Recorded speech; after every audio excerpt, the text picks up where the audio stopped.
even from a scientific, and it makes sense. It's kind of, if you look at things from a common sense perspective, you would imagine that, first the earth is created, and then from the earth, the creatures. You don't have the creatures first.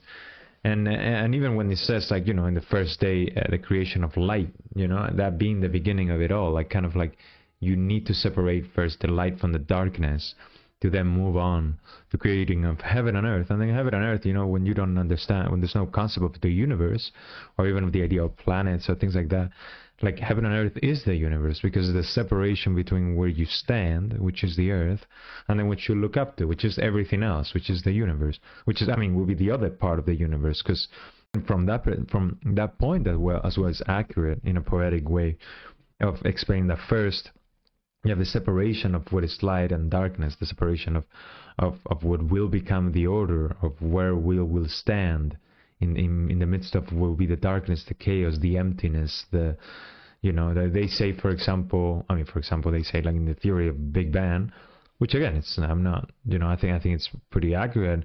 I don't know, there's not much detail about it, and continues to be a theory. It's impossible to prove something like that, but I think it makes sense. But the idea is, like, the universe is constantly expanding, right? And it's expanding at a decelerating rate and such, right? That's like the whole. So it would be like expanding within nowhere, right? Because even the universe, like, what we call emptiness, right? There's an empty space within that universe that is expanding. But it's like, if you just consider the universe like the boundaries of where, all these components of the universe are, like, kind of like, you look at, if you have a bag of marbles, it's the marbles that would be, but then you contain them in a ball, in your hand or in a bag, and now that containment of marbles is a bag of marbles. That would be the universe. But the space between the marbles, or the containment itself, like, if I put in a bigger bag, doesn't make it more marbles.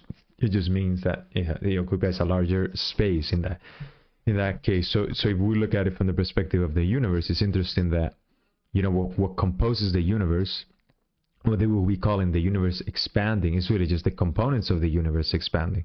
Like, if you look at the stars and they're moving away from a central point, or from some points moving away, and we're all moving at a rate that is slowing down.